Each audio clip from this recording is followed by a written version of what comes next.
We're going to go ahead and call this meeting to order. For some of you that don't come to council meetings like this, there are other parts of the city that we have to do meetings on beforehand, so there will be 3 short meetings that we go through as well, so before we get to city council meetings, so don't get bored, but just stay with us, all right? All right, we're going to go ahead and call the Seminole Airport Authority. Jay, will you give us a roll call, please? Chris Anson. Here. Trace Connor. Here. Tim Poplin. Eddie Foreman. Here. John Kramer. Here. Larry Church. Here. Corey Crabtree. Here. Dana Miller. Jeff Griffin. We have a quorum. All right, consideration and action of consent agenda. Did you get that, Jay? Yes, sir. Thank you. Go ahead with the roll call. Chris Anson. Yes. Trace Connor. Yes. Eddie Foreman. Yes. John Kramer. Yes. Larry Church. Yes. Corey Crabtree. Yes. Motion passes. All right, with no items removed from the consent agenda, I don't believe we have anybody on there for appearances or petitions from the audience for this one. I'm sure those are all for city council, but I just want to make sure. And if not, I'll just need a motion for adjournment. Motion to adjourn. Second. All in favor? Aye. Any opposed, like sign. All right, moving on. Move on to the Seminole Gas Authority. Jay, can we have a roll call for this one, please? Larry Church. Here. Tim Poplin. Corey Crabtree. Here. Dana Miller. Here. Trace Connor. Here. John Kramer. Chris Anson. Here. Eddie Foreman. Here. Jeff Griffin. We have a quorum. All right, consideration and action of consent agenda. So moved. Second. Roll call, please, Jay. Larry Church. Here. Yes. Yes, excuse me. Corey Crabtree. Yes. On the Dana ball Miller. as usual. Trace Connor. Yes. John Kramer. Yes. Chris Anson. Yes. Eddie Foreman. Yes. Motion passes.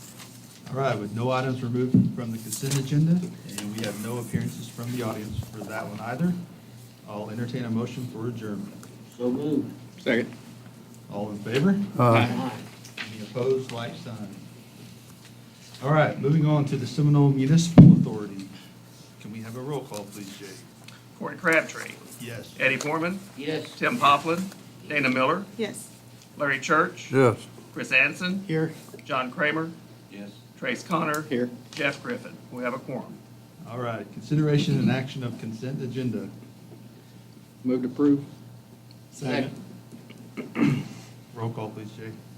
Corey Crabtree. Yes. Eddie Foreman. Yes. Dana Miller. Yes. Larry Church. Yes. Chris Anson. Yes. John Kramer. Yes. Trace Connor. Yes. Motion passes. All right, no items removed from the consent agenda and nobody for the petitions from the audience, so we're going to move on to current business. Item 1, consideration and possible action to approve opening a new bank account for the Seminole Municipal Authority 2024 OWRB Project Cash Disbursement Account for use in administering the recently approved Oklahoma Water Resources Board, OWRB, loan number ORF-23-0145-CW. Motion to approve. Second. Roll call, please, Jay. Corey Crabtree. Yes. Eddie Foreman. Yes. Dana Miller. Yes. Larry Church. Yes. Chris Anson. Yes. John Kramer. Yes. Trace Connor. Yes. Motion passes. All right, and our next item of business on this one is executive session. We're going to recess this meeting so that we can move on to the Seminole City Council. We'll come back to this at the end. You guys are okay with that? So that way moved. we don't have to clear the room and come back. So, all right, do we need a vote on that, Jay?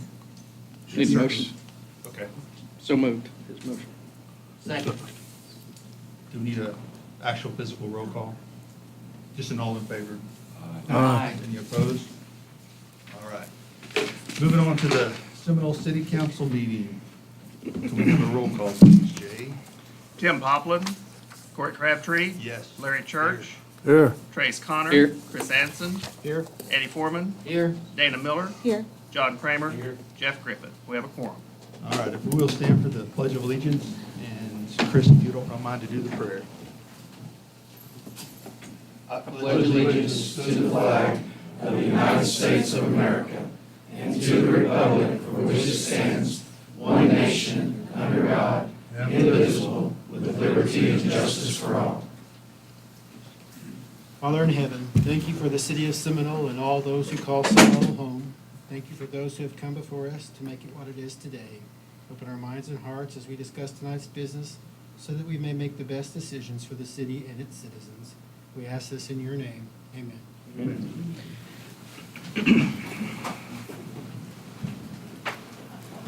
All right. All right. Consideration and action of consent agenda. So moved. Second? Roll call, please, Jay. Corey Crabtree, Yes. Larry Church. Yes. Trace Connor. Yes. Chris Addison. Yes. Eddie Foreman. Yes. Dana Miller. Yes. John Kramer. Yes. Motion passes. All right, with no items removed from the consent agenda, we'll move on to appearances and petitions from the audience. I've got the list of those who signed in, so these are the only three that I have besides for presentation, so. First one on the list, Mr. Mike Griffin. Yeah, if you don't mind, should be on, right? Well, I'm here to address the council and speak on the behalf of the Seminole Baseball Association. I've been helping with baseball and softball for several years. I'd like to start by asking the council for time during the July meeting to present a plan and proposal to carry on with Seminole Little League Baseball and the Blake Auld Fields. We were busy the last week, getting fields ready to play because of the flood and the damage, it took didn't have time to get anything together really, other than a small, something to say. I know the gentleman that's going to present tonight, or the party that's going to present, he was asked to come aboard and be a part of the league, but refused.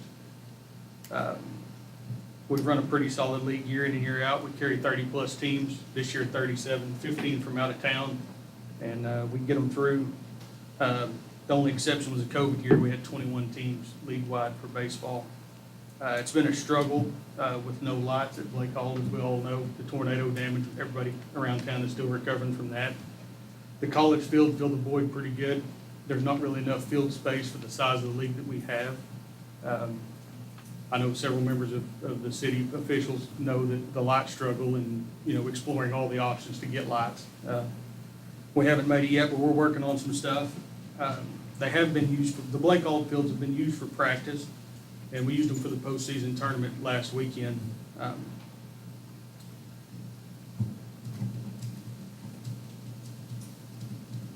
So with 3 floods and a tornado in my 14 years of doing this, it's a pretty good undertaking to keep them going. There's lots of people in here that have been involved with that over the years and understand that it's more than a 1 or 2 man operation. It's a big deal. But through all those disasters, all fields, softball and baseball, have played within 5 days.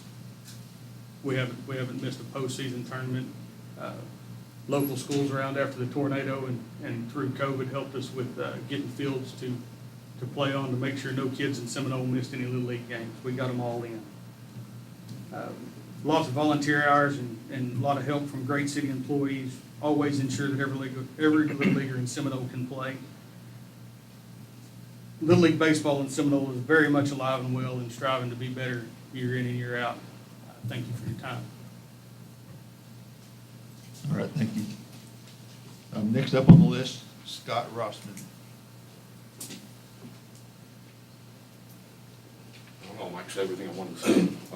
I've been umpiring for a while with the baseball league. My kids played here. My nephews played here. We didn't have a lot of help during the year, during the season. Jennifer and John did what they could. I mean, my wife helped out. I helped out. My wife's totally disabled, but she helped out as best as she could. I like to see it keep going. I umpire 8U. I had no lights. I had to get 2 games in. We started at 5:45. I had to be done by 8 o'clock. There's games I couldn't even finish. We had to pick them up later on another day because we had no lights. So I just wish we can stick with what we have and build from it. Thank you. All right. Now, you two signed the same line? Okay, so who's presenting? Claudia Willis and Lisa Cobb. Well, there is a line for each name, and if you were in my school, I'm just kidding. Corey, okay. I had children. I know Oh, you even made me student of the month, so this is so payback. Whichever one of you guys wants to present, or both of you, I don't care. Here we go. All right, in case you don't know, I'm Claudia Willis. And I'm Lisa Cobb. And we are here to make a presentation to the city of Seminole. We have been doing, for the past 3 years, a Rural Communities Opioid Response Program grant. And this grant ends at the end of August. And we have been all over the county, and we feel really good about the things that have happened with prevention, treatment, and recovery services throughout the county. I want to say that Steve Saxon was really good to sign on with us, to be a part of the consortium, and did an MOUD. So one of the areas that we work really hard on is opiate reversal kits. And we have presented some of those to the city of Seminole, and everywhere. But we want to present 3 of these to be hung. And we have a box of Narcan, and you can have them so in a central location, so if you ever are in need, you have an opioid response program grant. It's a nasal spray. If you don't know what it is, there's been a lot on press about Narcan, Naloxone. Reversing overdoses, yes. And so these, we thought, and if Mr. Saxon knows of other places, we were thinking the library, we were thinking the wellness center, and then one in City Hall. Yes.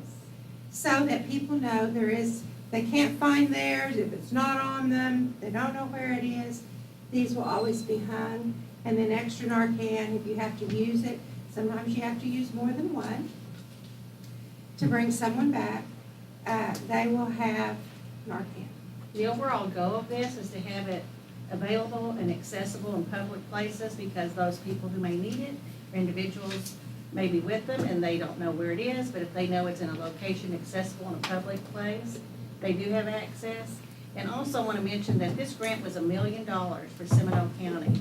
And we've done the best we can to spread the word about overdose response program that we do with the Narcan, and distributed, I don't even know how many Narcan individual packages and boxes we've done throughout the county. But Seminole County was recently awarded opiate money through the state opiate grant fund. So I'm hopeful and optimistic that those things will continue for Seminole County. This was just the beginning step, what Claudia and I did. We wrote it with the intent of being helpful to others, and we also have a lot of support from the schools, and especially the city of Seminole. We do want to say thank you. And the schools that we worked with, because they all did a wonderful, wonderful job. And I will say, when we first started 3 years ago, people would see us, oh, we don't need that. We don't need that. Well, that has really changed in the last about 18 months. We are contacted regularly and needing Narcan. So, And it's a rescue kit. A person doesn't have a chance to get into recovery if they're not alone. So the goal is to save a life, so that person, whoever it may be, may have the opportunity to live and get into recovery.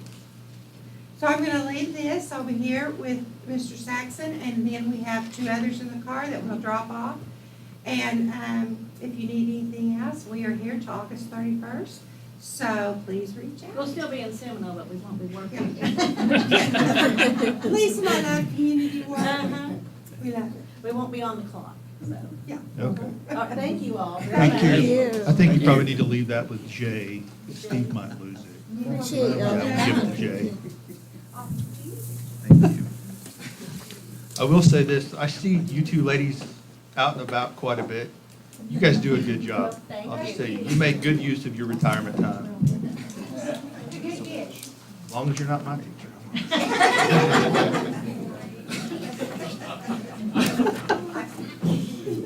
All right, we're gonna be moving on here before I get myself in trouble. Moving on to presentations. Colton, you ready?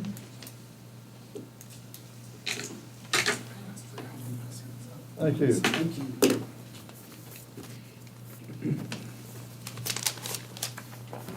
I told you not to be nervous, so don't be nervous. You're doing good. I'm good. I'm glad. We're not scary people. Yes. We will see. Well, distinguished council members, for young baseball players in Seminole, Oklahoma, dreams come to life at the Blake Auld Memorial Baseball Fields. I'm Colton Clark, and tonight I will speak of dreams. The dreams of young men like Blake Auld and Jace Sheffield, whose legacies we are called to remember each time we enter that ballpark. Jace was a former teammate of my brother, Garrett Clark, whose dream for this city I am honored to represent tonight. Garrett is a graduate of the University of Oklahoma and a project engineer with Phillips 66. He proudly serves our country as an Army engineer officer and commander of the HHC 120th Engineer Battalion in the Oklahoma National Guard. He is currently attending military training out of state and sends his regrets for not being able to join us tonight. Hopefully doesn't send his regrets for asking me to speak on his behalf tonight. But Garrett has spent many summer nights at these baseball fields as a player with the Seminole Yankees and as a volunteer t-ball coach for multiple years. He often drives by these fields, dreaming of what could be for his sons and for the sons and daughters of Seminole. As it is with baseball, transformative change is not the work of one individual, but of one team. And we are not alone tonight in recognizing that these fields and facilities are ripe for repair and restoration. This proposal, led by personal investment and private donations, prioritizes the repair of infields, dugouts, and fences, phased installments of new lighting, and repair of facilities such as concession stands and restrooms at the lower 3 fields and the 2 t-ball fields on the hill in close proximity. Standing in the heart of our city is a water tower that reads, Seminole, proud, progressive, prosperous. As you have the opportunity to consider the future of Little League Baseball and youth athletics in Seminole, Oklahoma, thinking about what those words say on that water tower, you have the opportunity and the responsibility to prove those words to be true or to paint over them. It is in the spirit of progress that I submit Garrett Clark's proposal for the repair and restoration of the Blake Auld Memorial Baseball Fields. We also ask that this proposal be evaluated as an actionable item of business and considered for selection at the July 9th council meeting, or prior to signing the current lease that is set to be renewed at the end of the month of June. Forever etched in Seminole history now stands this question. With the bases fully loaded and the game on the line, will our city leaders strike out, or will they swing for the fences? As Garrett would say, now is the time to make it happen and make it better. Put us in, coach. We are ready to play.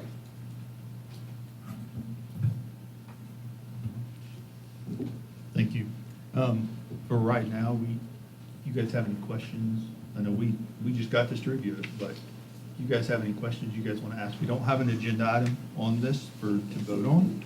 So the only real, contact you can have right now is to ask questions so we can, I don't want to be just too long because we've got a huge agenda tonight, but if any of you guys have any questions you want to ask of Colton, now would be the time to do that. So we are allowed to address. Yeah, we're going to do that this time. We don't have an action item for us to discuss it. So just shortly, we're just going to do just a little bit. Okay. So, thank you for that. I appreciate it. So you had talked about the personal and private donations. Do you have kind of already in mind how much and who from? So we are still working to assess what the needs of those facilities may be, and I think that will determine what the fundraising efforts would look like. I would say Garrett and his wife Carson are both passionate about putting their money where their mouth is. And so as we determine what the needs of the facilities may be, that will inform from a dollar perspective what may be needed from both their end, but also as it relates to private donations, whether that be corporate partnerships, it may be grants. There's a few different options at play, whether that be establishing a 501c3 so that charitable giving and tax deductible giving could be an option for community members, or even statewide members, or even opportunities to partner with foundations nationally that could offer grants. So depending on the assessment of the facilities officially, that would determine what that price point would look like for repair. Okay, so I'm just needing a little bit of education probably from everyone. So is this gonna be similar to what they're proposing to kind of like what Boomtown is, like a group of citizens and bringing in their own money? Is that what? We are proposing that as part of this recommendation that we stand up a new committee-led organization for Little League Baseball in Seminole.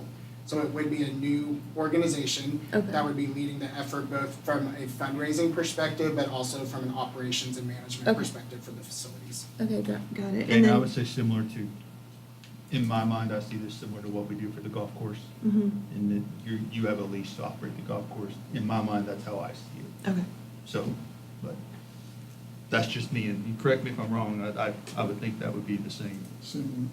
Pretty Okay. similar. okay, thank you. And then one more, so when you're looking to build this association and the fundraising efforts and people leading it, they're from Seminole, they live here. That would be the Right. intent, yes. Okay. Okay. That's all I have. Oh, I got a question. I know everybody's been discussing lights. Mhm. That's probably a number one priority. Right. Have you had any kind of bids or anything? I know at one time, when we looked at lighting, it was several $100,000. That was the reason that we chose to move out to the fields out west of town. Right. Also, I know in spring sports, a lot of times rain is involved. Of course, we experienced this last flood. I remember with some of the fields down there, we would schedule 10, 12 games, maybe get 5 or 6 in because we were always pumping water off. And it's a very labor-intensive deal. So the fields always are going to need to be repaired. I know some of the with the mounds and stuff, they're always in need of repair after just games.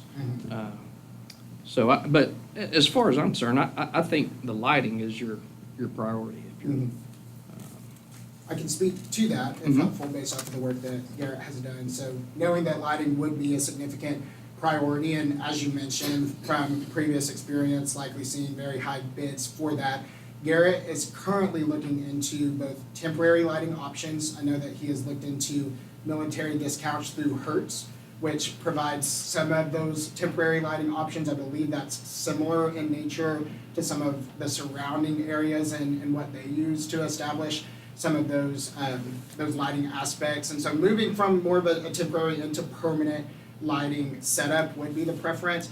As it relates to field maintenance, I think all of the concerns that you brought up are a great point, and it's hard to speak to hypotheticals, but I would say from a contingency standpoint, one of the reasons why Garrett is looking to stand up a committee organization is to ensure that we have representatives that can speak to what the maintenance responsibilities truly need to be and what are the realistic expectations for what resources are needed, both financially and personnel, to ensure that we are not only anticipating the need for repair, but we can respond quickly should there be instances where flash flooding, tornadoes, any type of storm may come through that may require additional assistance than what may have initially been needed in planning. I applaud your efforts. Yeah, I just have one question, Steve, this may be a question for you, but I have no problem with people donating and getting involved and getting funds together. My only confusion would be who would own those lights and who would maintenance them from an ongoing standpoint, because technically these are city parks. So I don't know how that works, Steve, on your side. I mean, can someone just donate money and you replace the lights, or do they become their responsibility from there on out for weather events, for whatever comes of that? I don't know how that works. This is just for my curiosity standpoint, because I think everybody needs to know that. In the past, we've always had those responsibilities, and those are our lights, is the way we see it. So if someone's giving money and giving lights, do those become city property, or how does that work? It would be exactly like the Boomtown Playground. So Okay. the donations would come to the facility, and it really doesn't matter who controls the expenditure. In our case, if it's given to the city, we're going to go out for bids and receive the lowest and best bid, and that's who wins the award. However, if they do an improvement, such as Boomtown Playground, so that becomes a dedicated city facility. So in order for, let's say, light replacement or a hailstorm or something like that, it becomes the city's responsibility at that point.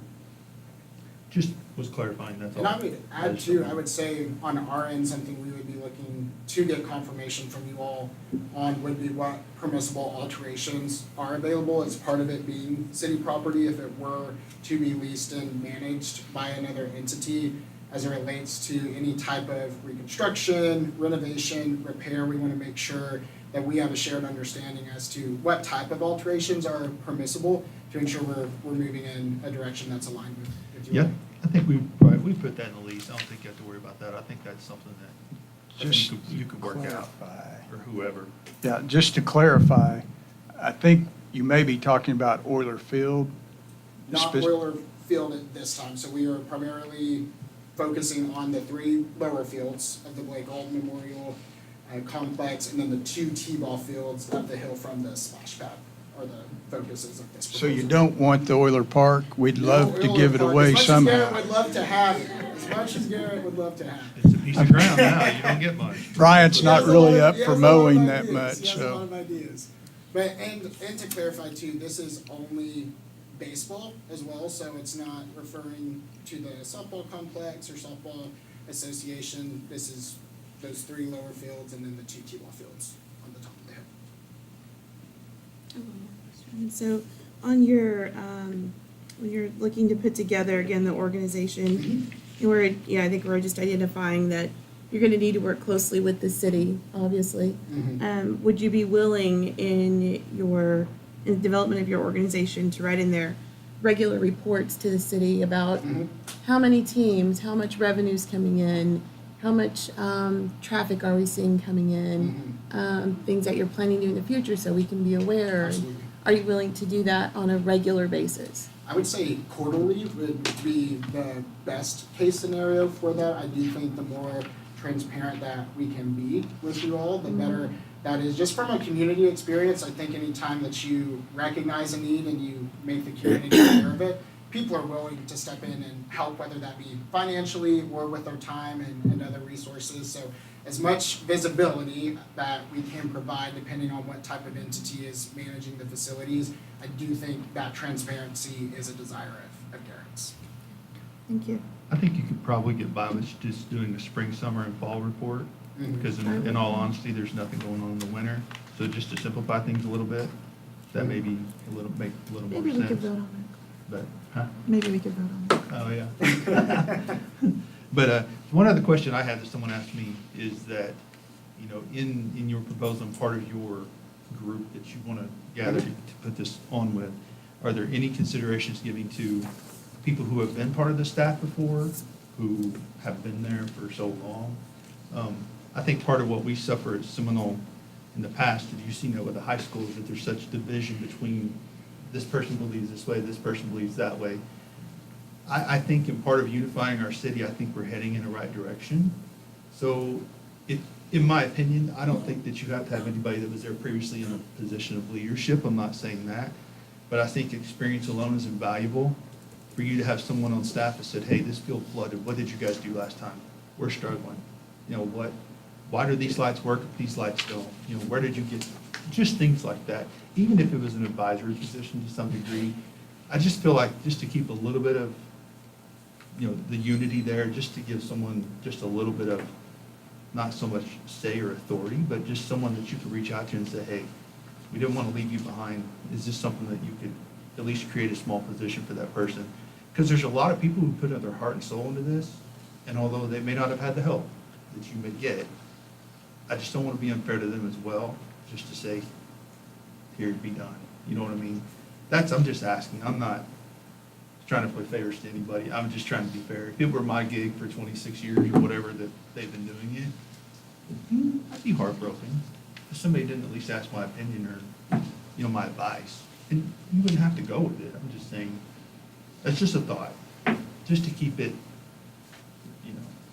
because you may have the better proposal, but just asking just for those who have been involved for so long. I'm kind of a peacemaker person. I'm just gonna be real honest with you. I don't like conflict. I don't know why I'm in the business I'm in, but I'm there.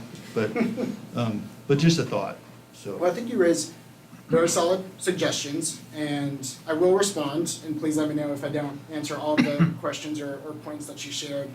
But I would say when looking at the future as it relates to baseball in Seminole, Little League, whether it be community involvement or for the athletes and coaches themselves, we can hold in the same hand appreciation for the past while charting a course to an excellent future. I don't think it's an either or. I don't think that it is an us versus them, whoever them may be. I think what is at stake here is a message to our community that tells our children and our families you are worth the effort of hard and difficult change. Any type of change that a community experiences is going to be challenging. And I think there's a lot of emotional sentiment around sports. I think it brings a lot of energy and a lot of passion. Garrett and I are a house divided. He's an OU alum, I'm an OSU alum. We get pretty passionate in the fall. But something that I would say as it relates to not just the individuals that we would partner with, but the corporations that we may partner with from a funding perspective, any type of partnership, what we're aiming for is mutual benefit. We want to ensure that the vision that Garrett and this organization has aligns with the vision of that organization and that partnership. So we do want to respect experience, but we also want to ensure that this group moves in alignment with the vision and the direction of this proposal. And it's different than what is currently taking place in Seminole, and it's an alternative. And it's up to you all to see what the best proposal is. Maybe current state, you look at it and you say, hey, I think what we're doing right now is fine, that works for us. That's your call. That's not our call. The best that we can do is stand here and say, here's the ideas that we have. You look at them. I think there's others in our community that now that this conversation has started may have additional ideas and proposals that they want to put together. We welcome that. The more perspective that I think we can bring to the table, particular to this discussion, is going to open up the floodgates of ideas for what's possible in Seminole. And I would encourage us not to be constrained to what we know just because we're unfamiliar with where we can be. Yeah, no, I understand that. I was just asking because I know other people will ask the same question, so. But I just think, go ahead. No, I just want to say thank you for this. Yeah. Well, it's well written and it answers all of the questions that are popping up in my head right now. So I'll have more later, but just want to thank you. Probably like everyone in here, my son played baseball there, got his nose broken there, so a lot of good memories there. But it's heartbreaking when I go and walk the track, and I remember it being just full of cars and full of noise and kids, and it was kind of the heart of the city in my mind at that time. And when I go walk now, it's empty and it's quiet, it's broken. So I thank you for taking consideration and putting the energy, because you don't have to do it. Nobody has to do it. Who's ever proposing to help the city doesn't have to do anything. You could have stayed home today and watched TV, which is what I tried to do, but I ended up coming. Garrett got that privilege while I'm in town tonight, but I would add to those comments, and thank you for your comments on the proposal. Garrett's contact information is listed. If you have specific questions as it relates to tactics, operations, his vision for management, what he anticipates seeing from either a corporate partnership or maybe for lights, if we think about vendors. If you want to get Garrett's perspective, I know he tried his best to get in contact with as many city councilmen and women that he could prior to us even announcing that this proposal was coming, because we want to make sure that we work in partnership with you all. But if you do have questions, Garrett is more than happy to answer them. You can send the hard ones his way. Easy ones, you can let me know tonight if any come to mind. But would highly encourage you. Garrett is very excited about these ideas and would love to share with you more about his vision. We won't send him your way. We'll make him do the hard work. That's perfect. You're just the messenger. It's okay. So, all right, any other questions you guys have for Colton? Thank you, sir. Sounds great. Thank you all. Appreciate it. All right, we got another presenter. It's Lauren Schatzel. Come on. You like that introduction? That's pretty good, wasn't it? That was like the most professional presentation I've Just a ever. cool last name.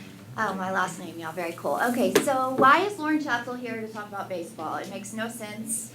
I don't play baseball, but I'm actually a very proud member of the city's park board. And the baseball place, see, I told you I was good at this. The fields, yes, that's what they're called. The fields fall under our umbrella of the Parks Board. And, you know, I've probably been on the board for about 8 years now. And the first few years, we were just kind of doing the thing, just showing up, having the meetings. We had some difficult members on the board that took up most of our attention. And the last few years, there's been this breath of fresh air in this city, and I know you guys feel it. And I know we feel it in our schools, and I know the tornado just might have shaken us to our core, and now we're getting our crap back together. So, but I'm feeling that in the park board as well. We have a really great board. It's small, but we are mighty, and we have the best leader in our public works. Bryant Baker is amazing if you have the privilege to work with him. And he guides us so wonderfully, and we come to him with the craziest ideas. And, you know, the baseball field has been on our radar for a while. It is something we hear as board members. What's going on with the baseball field? Isn't that city property? Isn't that a city park, right? And we have a lot of plans happening in our city parks, and lots of good things are happening, and it just takes time and money and a lot of motivation and excitement and momentum. And that's what we came to Bryant probably about 6 months ago and said, okay. And I get real fiery and dream real big, and I said, okay, my son's on the golf team, and that golf clubhouse looks like my dad designed it. And I want to go in and paint a wall. And now there's this park, and I want to go build some tire things. You know, and I have all these simple ideas. Well, I didn't know, even after all these years of working on the board, that we have 2 contracts in our city that people rent out, the golf course being one of them. So I learned this as a park board member for many years. And you have the city property, and then you have these lovely community members that come in and sign a contract with your city property and maintain it and uphold it and maybe make money off of it, and that's wonderful for them. And so we have these exciting opportunities for our community members as well. And so in the spring, we said, okay, well, we know nothing about these contracts. There is no malcontent here. There is no out to get anybody. We as a park board, we're curious. What is the contract that these people have with our city property? How long have they had it? What does that entail? It's curiosity only, right? That's what starts the whole ball rolling. And so that's what I want you guys to know is while we're here today, it's not nothing, no one was out to get anybody. We are here to put love and effort and momentum into our community, and that involved looking into the golf course as well as the ball fields. And so we as a park board don't really like paying another entity money for their baseball fields. We have baseball fields. We want them full and full of life in the center of our community. Nothing against Seminole State. We love Seminole State, but we have this opportunity here. So we opened up Bryant, our lovely leader, opened up kind of the window to, okay, what are these contracts? What do people have requests for changing them? Do they have any other ideas? That's where we're standing at. And within a month, we had a meeting, and Carson and Garrett present their proposal. Carson was there to present their proposal, and we as a park board were blown away with these ideas of things we had wishful thinking of these baseball fields, people that have come to us as park board members representing them saying, please get this accomplished in the middle of our community. So long story short, we took a vote as a park board, and we unanimously agreed that we would like to professionally, I don't know the word, recommend this proposal to our city council. We feel like the umbrella of community work we are your eyes and ears to the ground for the parks. We're doing our best to keep you looking good for your parks and moving forward there. And it's our opinion as a board that you strongly consider the Clark proposal and discuss that with them. And I loved the idea of, that's something we've also asked for from Brian. We've never been given a report from either entity that holds a contract with our city. Like I said, I've been on the board for 8 years. No one has ever told us how much money it makes, what it costs to run, if they want to keep doing it, if they want to abandon it. And I think that's within our next contract, whoever we sign it with would really need to be some transparency and some maintenance of communication there. So, like I said, we are just really excited. We want to ride this momentum. We have so many things in the works, and this is a great place to live, and we can do this together. There is no division in this. We can really make it work together. So, sorry I'm not eloquent like a lawyer, but that's my piece. Thank you, guys. Thank you. Thank you. She didn't even stay around for questions. She's like, Oh, no questions. No, we No don't. I have to give you a hard time, you know. All right, we're gonna move on. We have a public hearing we need to have for budget, and so at this time, we're gonna go ahead and open the public hearing for the budget for this year. Jay, did you give copies of that back there too? Was there copies on the table, or is that? No, for the council. We have it, okay. Yes. All right. So do you guys have any questions?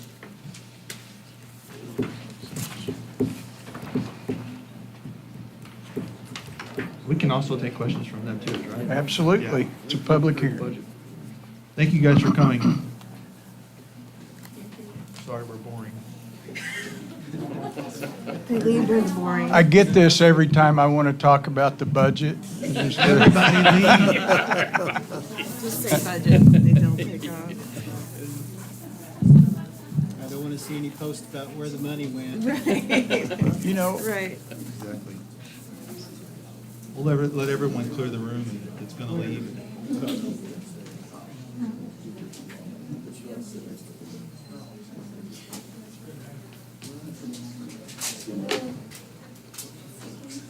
Nobody wants to hear the budget.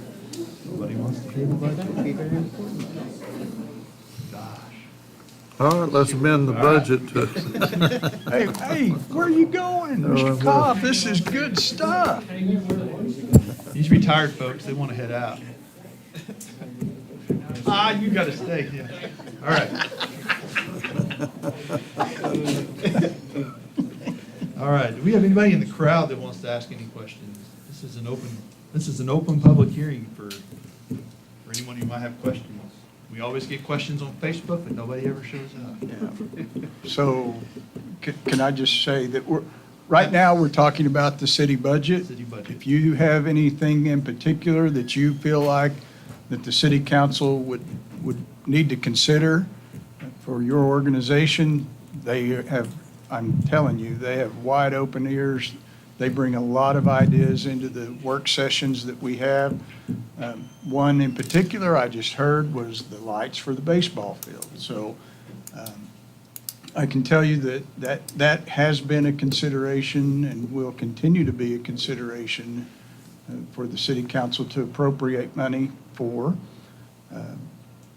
So if there are any other ideas before I get into the meat, or would you rather have the meat first and then let everybody ask questions? Yeah, let's do that. Why don't Okay. you feed us? All right, so, the way, first of all, I have to applaud the city council. You guys have no idea how many hours and work sessions that it takes to put together a city budget.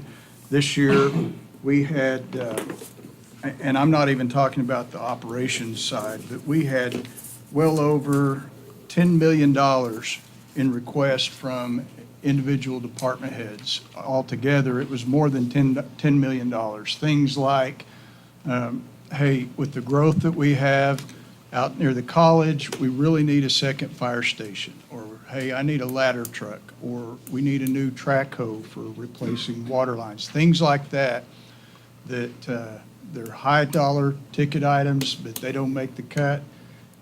So with that said, I'm going to get into it.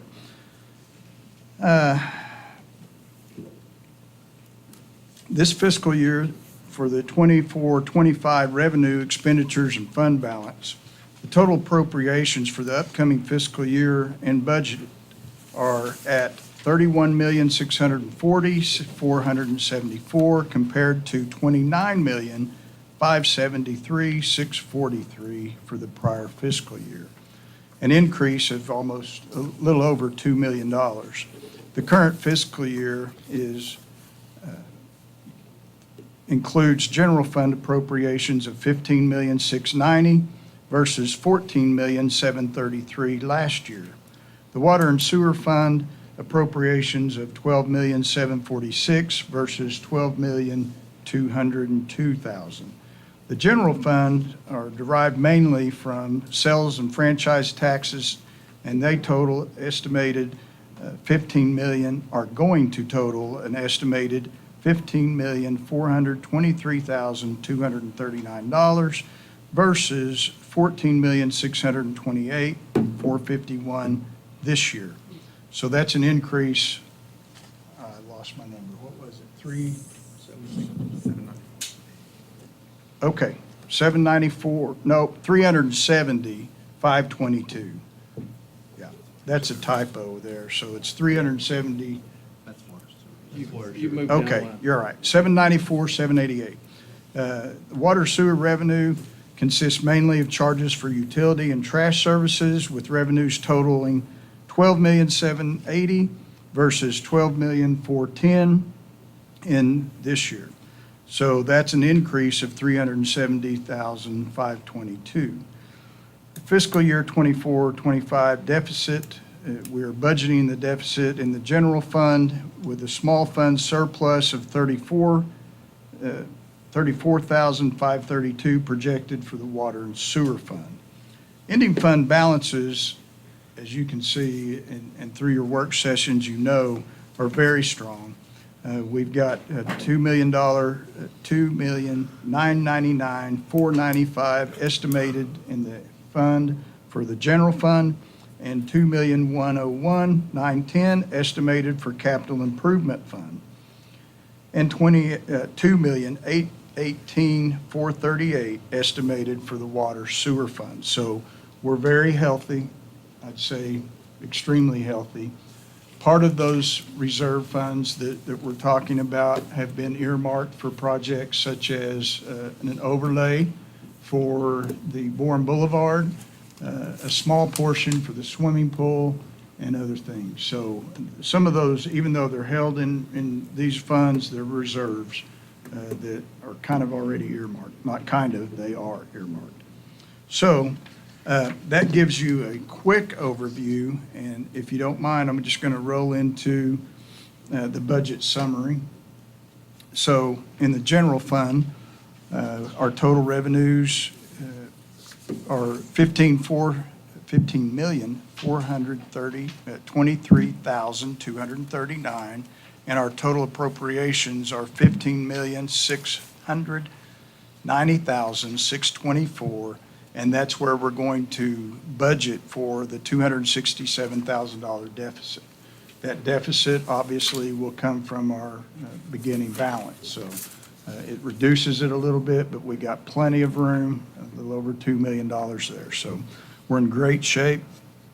Other highlights in the water sewer fund, as I just mentioned, we've got $12 million in total revenue, $12,780,687 in revenue projected, and our appropriations are $12,746,155.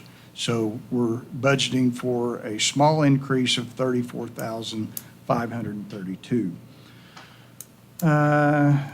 Let's go, I'm looking for some highlights here. So let's talk, I already hit on the sales tax. So The operations budget, I think probably a quick overview of that would be that the council, after careful consideration, is discussing tonight a 5% across-the-board raise for city employees, and they are going to consider similar raises in the union contracts for both the police and fire. And so the employees are getting recognized in this budget. In addition to that, it's not a big deal, but 5% increase in the health care coverage that we provide for our city employee. I don't remember the exact amount, roughly $35,000 in total expense that we'll see for the health insurance increase. So we're taking care of our people, and that's, to me, a huge deal.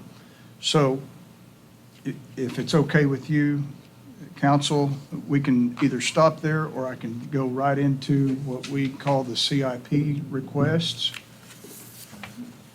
This is the one that I said we had over $10 million in requests, and there are some really nice projects, including a swimming pool and lights for the baseball fields. It's a struggle. I mean, when you start looking at the needs that each department has, it's broad, and we do what we can with the money that we have. So real quick, I'll give you the things that the city council has asked to have on the board tonight. They are looking at a electric bicycle package for the police department to be able to patrol silently in areas that need extra patrolling. The council has put that on the board for approval. The fire department is looking at a life-size training mannequin. The community development is going to finish the 2050 plan or 2045 plan. That is something that was begun last year, but now we're carrying it over. The rest of it will be going into the following year. Permit inspection software, one of the things that we have to do annually is pay for software that allows us to go out and do physical inspections. Any new construction gets inspections and permits. This particular software that we have now is sunsetting, so this is a new package, and that amount is $35,000. The non-urban renewal demolitions, quite often we'll have demolitions that need to be done outside of the Seminole Urban Renewal Authority's jurisdiction, and so we're putting in $20,000 into the non-SURA demolitions. COCA funding, Meals on Wheels for $15,000. So our truck that we used to do the Meals on Wheels with had a crash. It was totaled. Our employee was hurt during that time.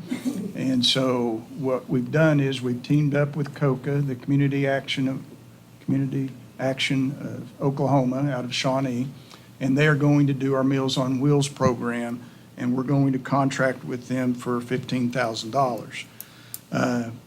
Quickly, the taxiways, Pappy's and Reels for $250,000 at the airport, and then we've got urban renewal, of course, the long discussions that we've had through the last year about paving the Main Street, upgrading the sidewalks, those sorts of things. We've had $700,000 appropriated to that. And they also are looking at $150,000 appropriated for property demolitions and cleanup for urban renewal. Thank you, Madam Chairman. I knew you would be smiling. Okay, IT services. So one of the things that probably is going to happen in a special meeting before July 1st is cameras for the Boomtown Playground area, the splash pad. One of the things that we learned in the work sessions was that the city council isn't going to be patient about protecting the new investments that we have. So right out of the box, probably before this budget year starts, we're going to appropriate $50,000 out of this year's budget or close to it to get the Boomtown Playground cameraed and the splash pad, that area cambered up. So that's $50,000. $12,000 will be going to the purchase of a new phone system. If you're not aware, City Hall was plugged into the new fiber optics with Canadian Valley Electric Co-op. We've got fiber optics, incredible speeds, but it's going to require us to have voice over internet protocol phones, and we're going to spend $12,000 on that. Microsoft licenses. I'm from the old school where you used to buy a disc at Best Buy and be able to download. That doesn't happen anymore. They want their annual fees. So we're going to have to buy 20 users. That'll be $6,000. Annual street resurfacing. So one of the biggest bangs for our buck, and I think the council agrees with this in all their work sessions, is when we do things like overlay Main Street and what you see out there by the Pink Laundry or Lincoln or one of the many streets that we've done road work on. The council is putting $400,000 into annual street resurfacing. Kubota tractor, a new lawnmower for the parks. If you're not aware, we do mow 92 acres of land, including all of our parks and right-of-ways. That's an incredible tasks to do, and of course everybody wants it mowed when it's not looking right, and the park guys take tremendous, and the street guys take tremendous pride in what they do, and unfortunately it's been extremely wet and it doesn't look as good as it normally does, but we're going to buy them a new tractor for $25, lawnmower. One of our more successful programs is the line replacement. So we have many lines in Seminole that are 80 years and older, and several years ago the council saw fit to hire our own crew rather than contract out at an increased profit margin.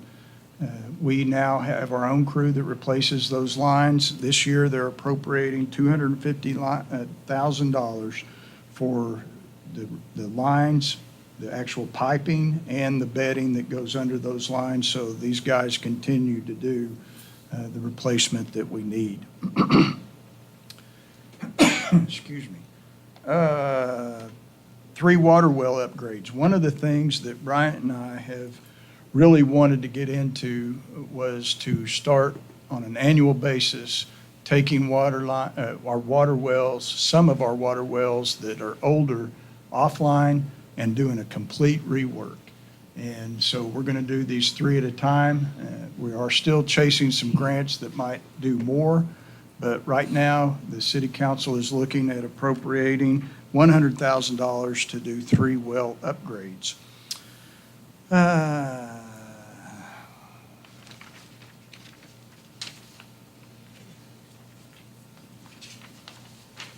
Oh, here we go. All right, so we were extremely fortunate, and we've mentioned several times in the city council meetings, but Stephanie Bice really got with it and right after the tornado and said, "What do you need?" And we said, "Well, we're going to need a new water tower." We received a $4 million grant from the federal government and it'll be pushed through the EPA, and we're going to get a new water tower out behind Seminole State College. And it's going to say proud, prosperous, and progressive too, if I have anything. These people will make the decision, but I like that. So we're allocating for our match on that for $500,000. We've got $72,000 left to spend on the Boomtown Playground. And then we owe $25,000 in this coming year for the COPS grant that we hired new police officers with. And then cybersecurity, you guys have allocated $3,000 in this new budget for that. I've already mentioned the downtown improvements for $700,000, so I'll skip that. Animal control. One of the things that we're doing in this coming year that we've not done in the past several years is run our own animal shelter and animal control program. John has done a lot of background work, Chief John Withers has done a lot of background work, and we've allocated $169,000 of new money going to run the animal control system. City Council wants us to look good and proud, and so we've dedicated $60,000 to new entry signs. And these are going to be really nice, fancy rock, they're going to look nice for Welcome to Seminole or Here Seminole, City of Seminole. We've got some merit raise increase in there for $20,000. The beautification project for art is back in this year. We allocated it last year. Hardly any of that money got spent, but we rolled it over at the request of the Arts Council and others. So we've got a beautification for $25,000. And some of the discussion in the past has been about murals, being able to get a really decorative look on some of the blank sides of buildings. But that's not the only thing. And I would think the council wants the public to know that, hey, it doesn't have to be a mural. As long as it's beautification, we've got $25,000 set aside for you to come and pitch to the city council.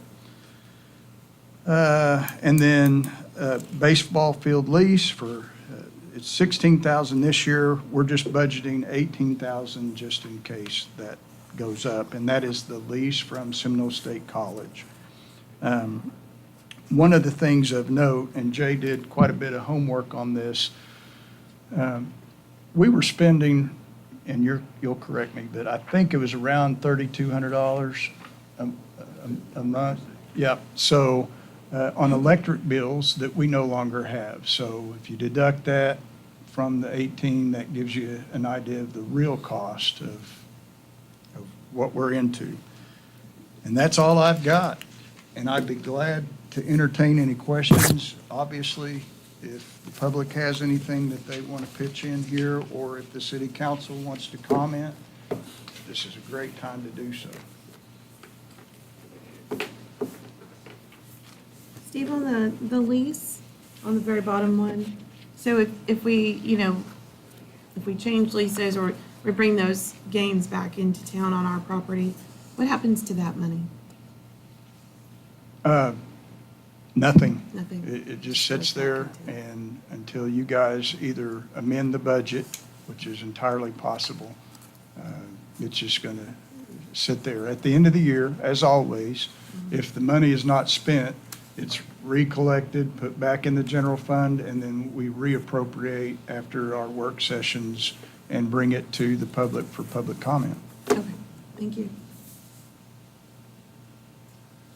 I just want to apologize to the public for not being able to get a driving range in the budget this year. Did I miss that? That was one of those asks that was very high on the priority list that barely missed the cut. And we almost got there. We got it on the board this time. He was on the board last year. We're getting closer, Larry. Well, it's only after a while it was on there. This time it was there waiting for us. That was pretty nice. We'll get an asterisk next year. I'm sure we're going to ask for it next year. No place else to put one but over there in the old ball field. Steve, I have a question. On the downtown improvements, the 700, that's for the streets, right? That what we've talked about before and what we approved. Is that only? No. Okay. As we've said in previous city council meetings, we don't have a good handle on the cost yet because the design is still underway. Mm-hmm. And we don't have the final from the engineer to even, we made a trip to Ada last week. In his first design, he did not have any mid-street entries into the sidewalk. And so I basically forced him and my staff to go to Ada, and we went and saw the mid-entry for the sidewalks. So the design has not been done, therefore we can't get a cost estimate until the design is done. If I had to guess, I would say that you're probably going to be looking at maybe in the neighborhood of $480,000 to overlay the blocks that we're talking about. And that would leave us a little bit of match money. If TSET comes back and says, hey, we'll fund blank, then, and if you didn't know, we're applying to TSET for the sidewalks for a grant. And that gives us a little bit of room to match what they put in. So it's entirely possible that we won't spend the entire $700,000. In that case, we'll keep the money until you guys either decide to amend the budget and do something else with it, or in the next fiscal year, we will reappropriate.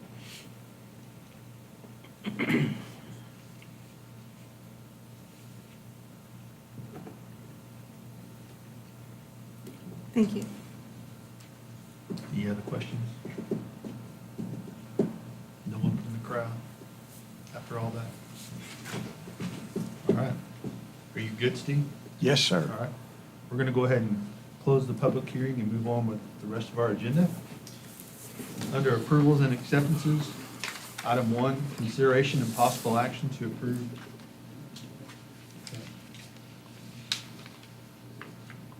What's number 2 in the resolution? There's only one yet. Oh, okay.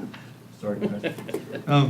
Item 1, consideration and possible action to approve resolution number 2024-07, the joint budget resolution adopting the fiscal year 2024 to 2025 consolidated budget for the city of Seminole and its associated authorities and funds. Move approval. Second. Roll call, please, Jay. Corey Crabtree, Yes. Larry Church, Yes. Trace Connor. Yes. Chris Anderson, Yes. Eddie Foreman, Yes. Dana Miller, Yes. John Kramer. Yes. Motion passes. All right, item 2, consideration and possible action to approve resolution number 2024-08, a resolution establishing a fee and rate schedule for the provision of routine animal control services. Fee and rate schedule. Steve, is this what we, No, go ahead. I was going to ask the same sorry, question go you ahead. guys are probably What are you going to going ask. to ask? Oh, I'm not clear on what the fee and rate schedule means. You want to Was that a elaborate on question? I'm sorry, I didn't hear. Oh, I'm just not clear on what fee and rate schedule together means. The provision of routine animal Do you hear what he's asking, John? services. The fee schedule that Brad sent, I think he's asking what is it? Yeah.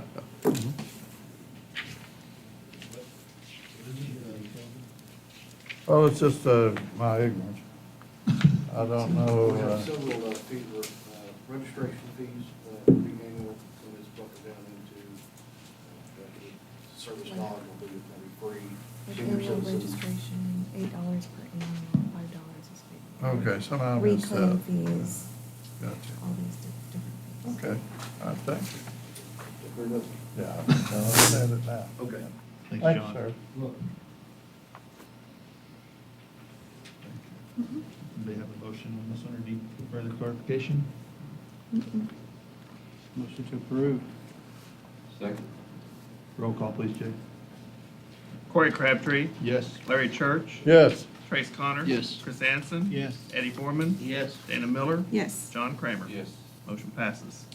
All right, item 3, consideration and possible action to approve renewal of the contract effective July 1, 2024 with MM&H Property Management LLC to maintain and manage and operate the Jimmy Austin Municipal Golf Course. Second.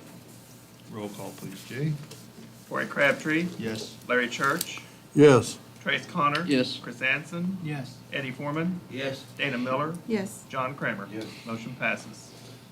Item 4, consideration and possible action to approve EDA award number ED 24 AUSOG 0174 from the Economic Development Administration to be used for the construction of the Seminole Aviation Education Center and parking lot expansion project. Move approval. Second. Roll call, please, Jay. Corey Crabtree, Yes. Larry Church, Yes. Trace Connor, Yes. Chris Anson, Yes. Eddie Foreman, Yes. Dana Miller, Yes. John Kramer. Yes. Motion passes. All right, item 5, consideration and possible action regarding a city policy for social media polling data's use in the city decision-making. Steve, can you clarify that? Yes, we had a council member that had requested that we just have a discussion about whether or not we're going to accept polling data that is done by independently unverified social media polling. You probably recall that we had someone appear at the microphone and say, hey, our survey says that this is really a necessary item in Seminole. So it's just for discussion. If nobody has any discussion, we can skip this and move right along. Well, I'm that person that. Thank you, Brought it- Larry. I was brought it beginning up. to sweat. And it goes kind of like this. There's a big difference between a poll and a survey.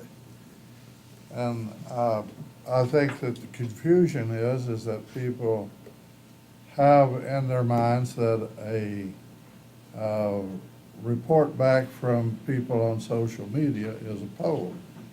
And it in no way represents the population of the city.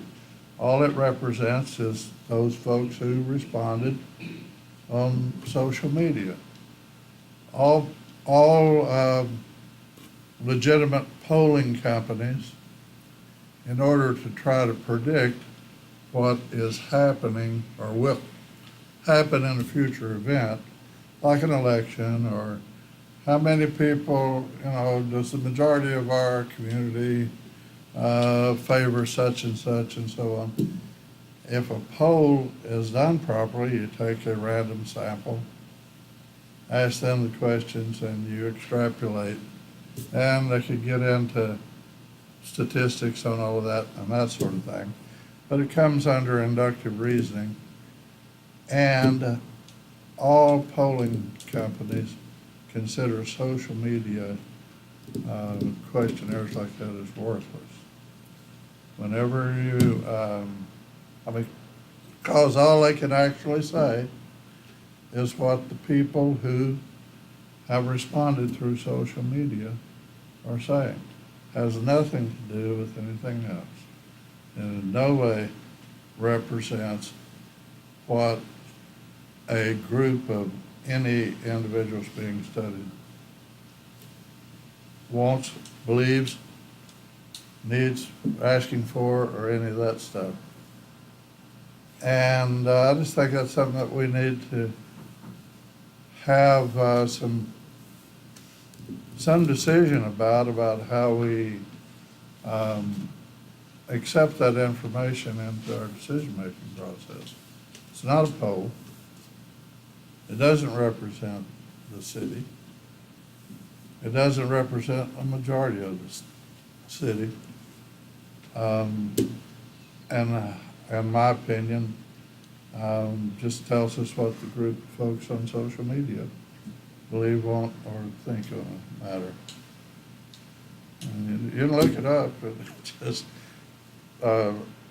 Gallup, Pew, you could go to, it's really a philosophy question, is where it's covered the most, is on like, and get some, just look at the under induction, deduction, that kind of reasoning. And I know that I go on and drone about this crap, but I also know that I get pelted for saying I'm not really that influenced by what happens on social media.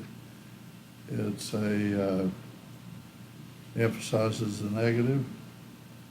It concentrates the negative. Those are the folks who usually respond. So that's it. So you're not suggesting any action, you just wanted it on there just for Oh, I don't discussion? know. I don't know, do we need a policy? about how to deal with that. Well, what happens, my question is what happens when we're in the middle of a discussion about something for the whole city?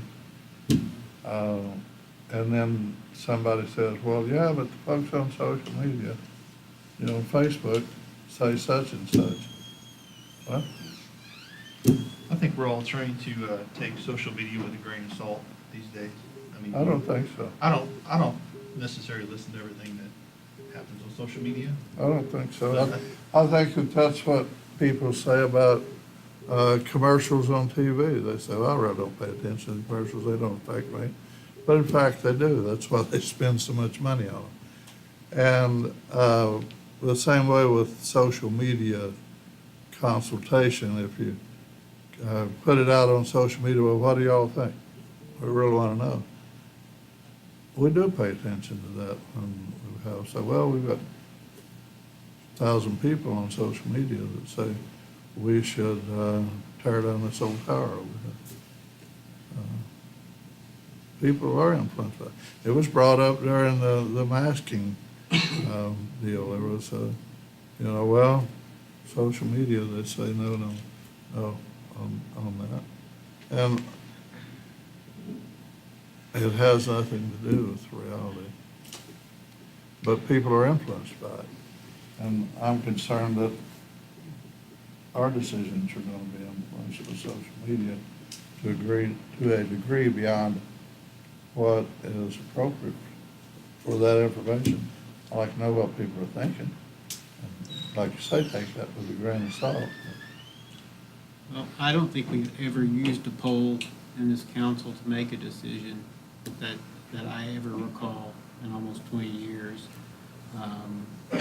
However, I do like to kind of gauge, and I can realize the people who I know who are posting their thoughts versus people who may just be on there to complain because they just always complain. And you can also tell in the way people word things, whether it's constructive criticism or constructive, complaint against something versus just somebody who's not really informed and makes claims. As far as polling, I don't think we've ever done that. I don't know that we ever will as far as officially based poll. But I do think it is good to kind of be able to see those things and know how the public feels. I mean, because none of us can talk to every member of the public. And I would just like to make one comment. When you're telling me that the polls are telling us not to use polls on facial media, I think there might be a little bit of conflict of interest there. But other than that, I don't necessarily disagree with you, because if you do try to rely on a poll, you don't know if you're getting just strictly the citizens of the city of Seminole or people from all over the world, for that matter. That's the point, yeah. But I do think comments, constructive comments, should definitely be welcome in our decisions that have been posted on any social media. Absolutely. From anybody that is in our area. So I think that when you run for this office or you're appointed, part of your job should be to look at all sides of the issue and make the best decision for the people.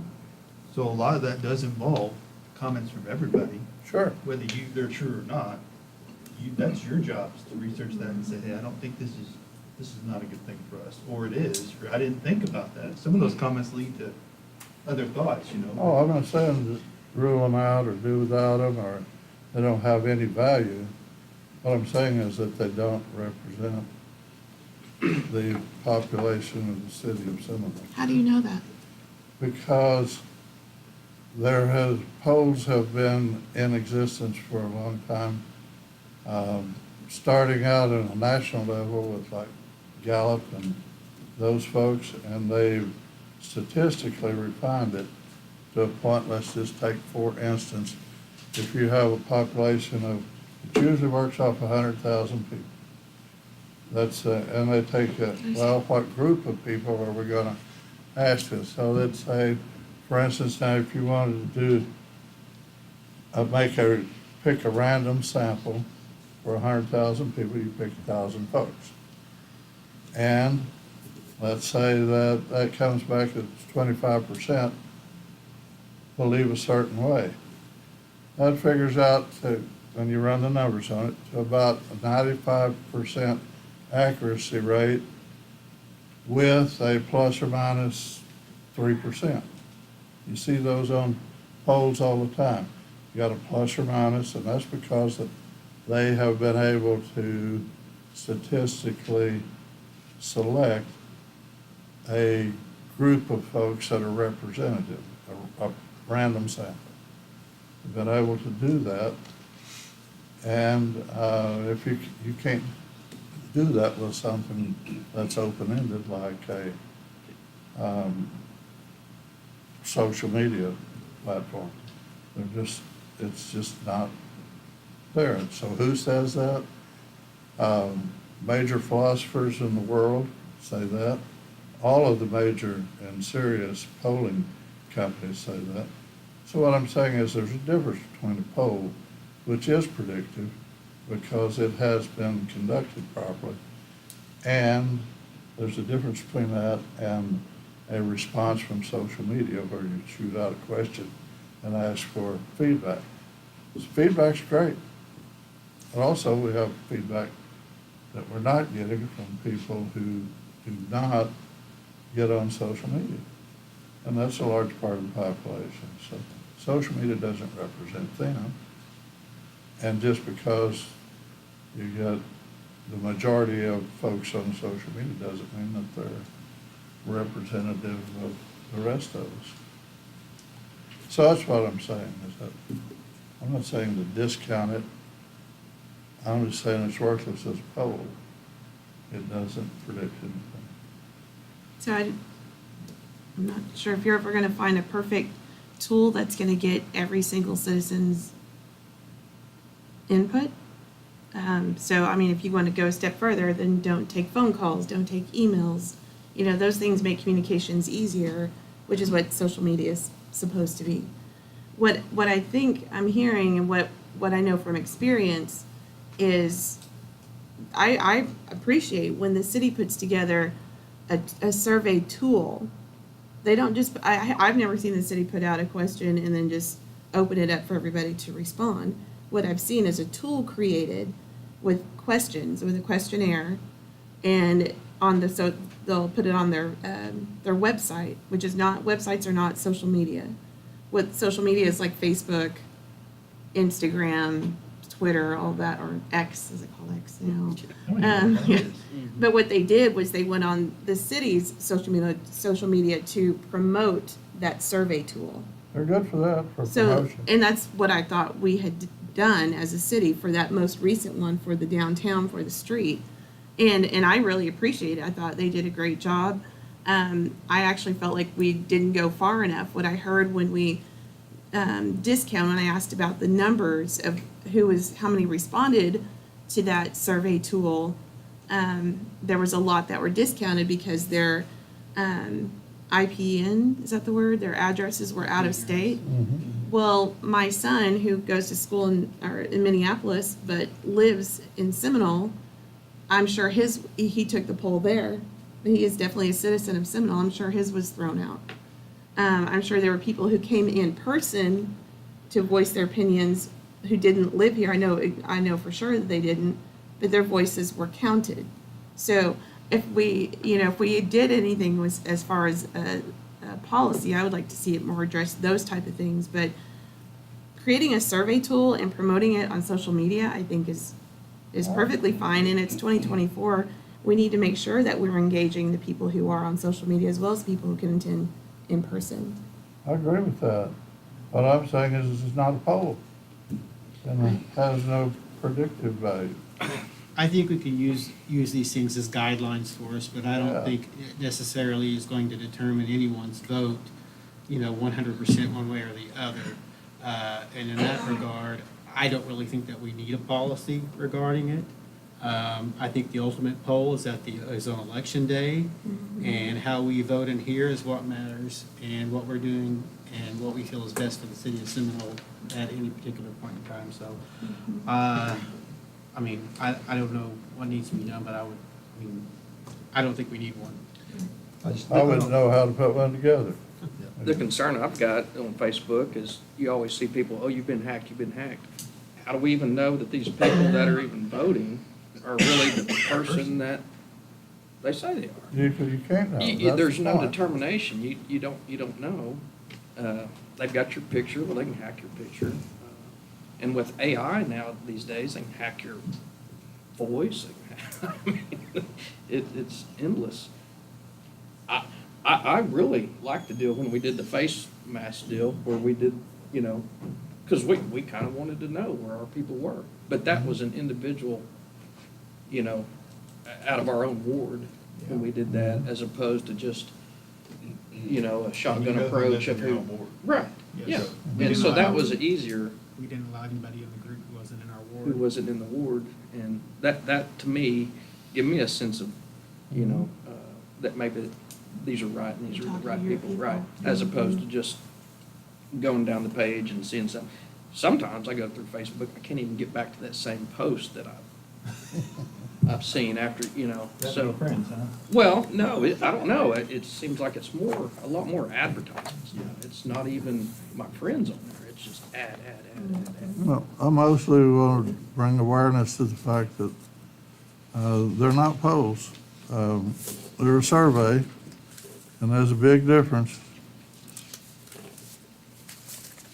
I mean, I think we all understand. I think we're all committed to getting to the bottom of the issue and finding out where we need to go with Yeah, it. So, and I agree. I think I've been elected to make the best decisions I know how to make on behalf of the people I represent and the city as a whole. So, all right, so anyway, that's no my 2 action. cents. And thank y'all for taking the time. Thank you, sir. All right, moving on to item 6, consideration and possible action regarding demolition of the public swimming pool in Municipal Park. I think this one's kind of partly me, ain't it? So we've left it uncovered for several years. I think it's becoming it has been a safety issue. I think it's probably just something that we kind of ignored because of all the memories that were developed at that swimming pool. However, I think it's probably reached the point where we got to take it out. It's past time. We need to get it done. We're going to do this in-house, so we didn't want to have our track hose and backhoes out there ripping it out, and the council just find out by a phone call, why are you doing this? We wanted to put it in front of you guys so that you're extremely aware that this is happening. And I think just to clarify, this is not the buildings for the showers and the concessionaire. This is just merely the pool floor. Yes. I think we have to do it. You're gonna have an increase in number of kids that wanna go play on the city park. Once they escape the park and get into the pool area, you got a problem. Yeah. And we'll be adjusting the fence so that the building is still secure, but the pool area will be filled in. And I just think it's progress. No, we're not putting electric on the fence, Chris. I just think it's good. People have wanted a pool for some time, so seeing the old one go and possibly make way for a new one later on, maybe it's a good move. I think that's me personally. Yeah, we'd probably had a new pool had it not been for the water plant and all that stuff that we've had to. Yeah, the $40 million. Got priorities though, so we gotta do the priorities first. That's right. Second. Second, yeah. Roll call, please, Jay. Corey Crabtree, Yes. Larry Church, Yes. Trace Connor, Yes. Chris Anson, Yes. Eddie Foreman, Yes. Dana Miller, Yes. John Kramer. Yes. Motion Well, passes. you talk about your memories, I'm sorry. We can't refill it and reuse it. I know we can. It is what it is. For the brick. Yeah. I can go get a piece of I tile. want to do. If you guys did not get your addendum, there is an addendum to the city council meeting, which has more than just one item, Jay. Usually there are 1 or 2 items. Another. Like a whole other agenda. All right, item 7, consideration and possible action to approve the low quote of $5,687 from Jackson Mechanical for the purchase and installation of a new light pole in the front entrance to the Reynolds Wellness Center to be funded from the Reynolds Wellness Center Maintenance Fund. So Steve, I'm sorry. Okay, just a question though. So it was city staff that broke the light Is that correct? Matthew? Yes? Okay. And it was not covered by insurance. And it's, okay. All right, thank you. Just want to make sure we're not going after someone else's, or we should be going after someone else's insurance. Okay. Motion to approve? Second. Roll call, please, Jay. Corey Crabtree, Yes. Larry Church, Yes. Trace Connor. Yes. Chris Anson, Yes. Eddie Foreman, Yes. Dana Miller, Yes. John Kramer. Yes. Motion passes. Item 8, consideration and possible action to approve the annual renewal of the lease agreement with the Seminole Girls Softball Association effective July 1, 2024. Move to approve. Just- Second. I'm too slow. Go ahead. Sorry. We'll wait. So this was the only lease that we received, Yes, the only proposal? yes. Okay, all right, thank you. Okay. Good? Mhm. You had a motion on you, a second, I believe. Larry had a second. You did? You got a Who was vote? the second? We didn't have a Yeah. second. I thought Larry was. Oh, I was second. Oh, okay. We just want to make sure Jay had it. All right, thank you. Go ahead, Jay. Corey Crabtree, Yes. Larry Church, Yes. Trace Connor. Yes. Chris Anson, Yes. Eddie Foreman, Yes. Dana Miller, Yes. John Kramer. Motion passes. All right, item 9, consideration and possible action to approve the contract with Cornerstone Architecture for architectural and engineering services for construction of the Family Entertainment Center. We already approved the bid for this. I don't know if we've got the bid yet on the construction, have we? No, this is just for the architectural services piece. Yeah, you'll recall, I think last month, we terminated the contract with LDG.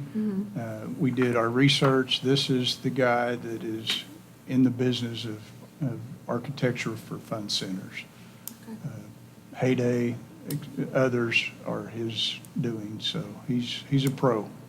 Does our contractor, have they worked with them before, Cornerstone? Or they- Yes, So they're. yes, they're mesh happy, together well. really happy. And we, kind of the areas where it fell through in the first round, did we shore up those in this contract?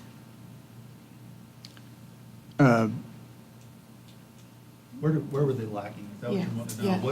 What did the first one not do that this one, just experience maybe? Speed, number one. Okay. This is too long to have gotten the final renderings. When we got their renderings, it looked like a 1970s mortuary. I mean, it was awful. And we said, yeah, that's not going to work for us. We got to have somebody that's more creative, somebody that's been around a fun center, and let's go. So we cut ties. Now we're in with someone that we feel much more comfortable with. And the contractor who has done fun centers before is much more comfortable with this group. Move to approve. Second. Roll call, please. Jay? Corey Crabtree, Yes. Larry Church, Yes. Trace Connor. Yes. Chris Anson, Yes. Eddie Foreman. Yes. Dana Miller, Yes. John Kramer. Yes. Motion passes. Item 10, consideration of possible action to approve the terms and conditions for the $4,494,000 in grant funds to replace well houses, water lines, and engineered SC-88 control systems. Move to approve. Second. Roll call, please, Jay. Corey Crabtree, Yes. Larry Church. Yes. Trace Connor. Yes. Chris Anson, Yes. Eddie Foreman. Yes. Dana Miller, Yes. John Kramer. Yes. Motion passes. All right, item 11, consideration and possible action to approve the terms and conditions for the $46,136,000 USDA funding of the new wastewater treatment plant. So we went from 21 to 38 to 46. That's Wow. with all the fees, et cetera, et cetera, et cetera, et cetera. Yeah, it's a lot. And one of the things that I was going to ask for in my comments was some working sessions that you guys can set in on and grasp what we're about to do. They're pushing for the paperwork Friday. They had I don't remember, it seemed like Thursday or Fridays when we learned that they agreed to finance the rest of it, partial grant. But we haven't had time to develop strategies on how this is going to be paid for. You know, those need to be done in work sessions and then bring it back, you know, to the public and say, all right, here's a plan. So we're going to ask for some work sessions here pretty quick. Bottom line is, it's not gonna get cheaper. It is not cheaper, no, Perfect. but it has to be done. Yeah, it has to be done. I agree. Is there any chance that they might waive a loan after good pay after 20 years or something like that, that they might just? I hear Tinker offers skip a pay. Skip a pay, We might look into that a little bit. okay? The grant was. Yeah, Not enough? yeah, no, it's not. And, you know, I've mentioned before, to me, it's tragic that the communities that are financially solid and responsible in the way they administer their funds get penalized when they go to the USDA because they have money in reserve. So they pretty much demand that you be overextended before you come and get more grant money. And I'm looking a gift horse in the mouth. They were excited that we got grant money. Great, but that still leaves us with too much debt, and I'm not excited about that. Well, are we supposed to do this under the city council or the municipal authority? Because I didn't think we could do this if it's sending money beyond 1 year. So, I can't hear you, Chris. This is going beyond more than 1 year on this, right? Can we do this under the city council agenda?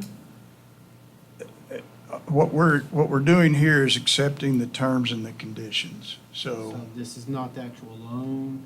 we'll be bringing that back after the work sessions, and that'll be under the municipal. I just want to make sure we're doing the right thing. At what point are we locked in on price? When you sign the loan documents, not this. Not Yeah. this.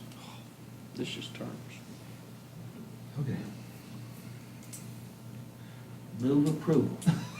Quickly. Second. Roll call, please, Jay. Corey Crabtree, Yes. Larry Church, Yes. Trace Connor, Yes. Chris Anson, Yes. Eddie Foreman, Yes. Dana Miller, Yes. John Kramer. Yes. Motion passes. Item 12, discussion on the Meshach, is that how you pronounce that? Floodplain study and issues surrounding flooding. Oh goodness. So if you're following any social media lately, you've probably seen us getting basted about the flooding issues that Seminole has. I want to bring back to this group the 2016 drainage plan. We employed the premier company in all of the region, the Meshach Engineering Group, and refresh everyone's memory about where we were, what we did, and the solutions that are in front of us. The plan has not changed, in my opinion. We've done a lot in terms of improving things like the underpass right in front of Larry's snow cone stand.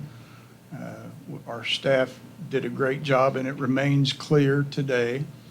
But the Meshach group they've got some great models. They can model a 2-inch rain in 1 hour. That seems to be our max. If we get more than 2 inches in 1 hour, then we become inundated pretty fast. And certainly, I can't think of a community that is ready for 5 1/4 inches in 3 hours. Moore can't handle it. Norman certainly can't handle it. There just aren't any communities that can. So the recent flooding, this brought back to mind that, hey, here's the plan.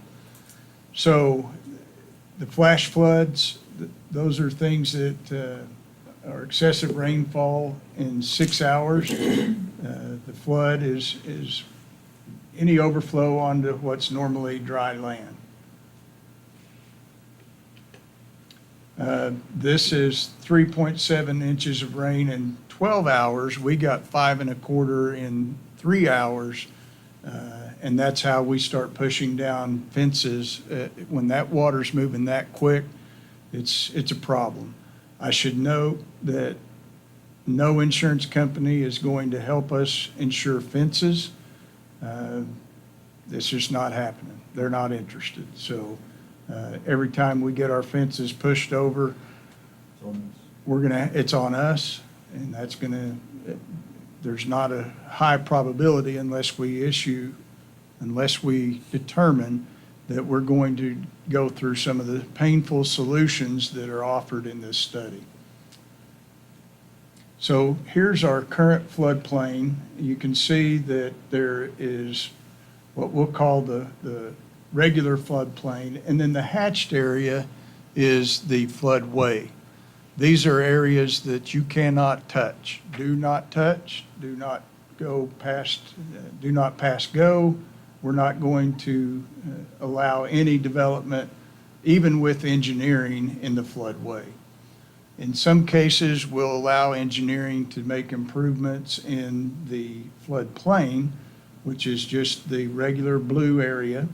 You can do that if you get stamped engineering plans saying that this improvement will cause zero impact in the rise of floodwater, either upstream or downstream. So we're kind of zooming in here. You can kind of tell that that's, in essence, the Casey's down to almost a Hog's Barbecue on the south end there. That's the bottleneck, or one of the bottlenecks. And that continues to be a problem, because what happens when that floodway fills up, it begins to put water back on the Ford and up Grisso, and that's where all of the problem exists, or much of the problem exists.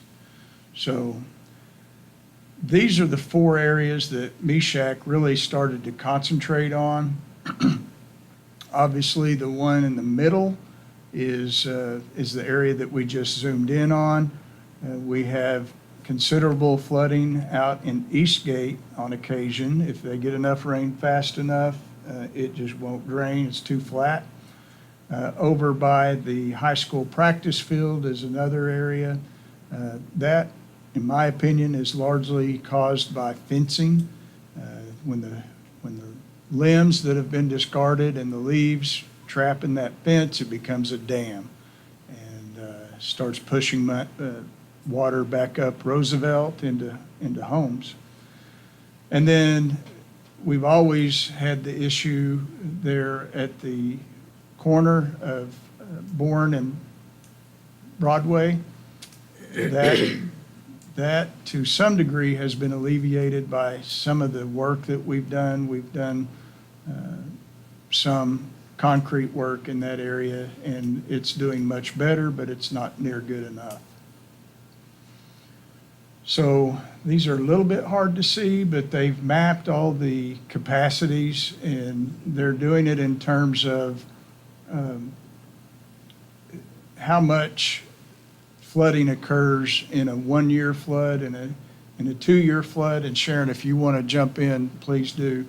The 5-year, 10-year, 100-year, 500-year, and more than a 500-year. So everything that's around, especially up by Brahms, all of those are over 500-year floods.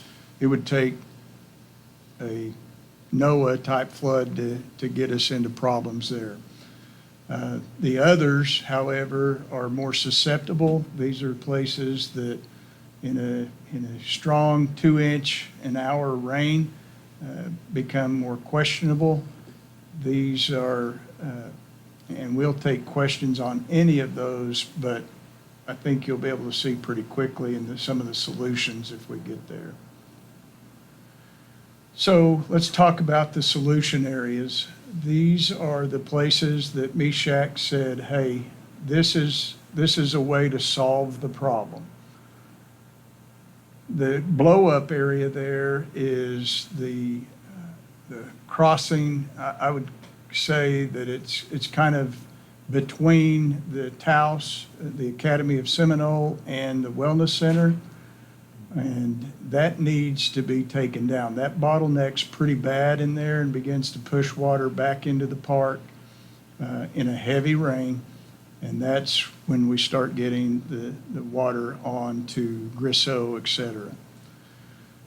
The hatched area that you see is I'm going to call it a flood reservoir that they intended for us to build.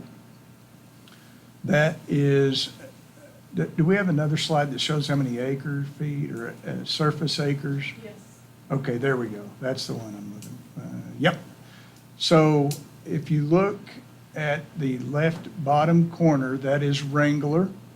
If you look at I don't see Brahms, but it's there. There you go. Where her arrow is, that it would be Brahms. They said what we need to do is condemn this area and build a big flood storage area, 200 acre feet that would be able to retain water and keep it from flooding. They offered that there would be hazard mitigation, federal hazard mitigation money to be able to do that. And at the time, we said, you know what? Condemnation of private property is not something we're very excited about. And so we punted on that, and that is one of the biggest solutions that would really end the flooding problem. While I'm on the subject, just so everybody's clear, when we relate Seminole's flooding to a national spectrum of flooding, FEMA is very clear that Seminole is not a major problem.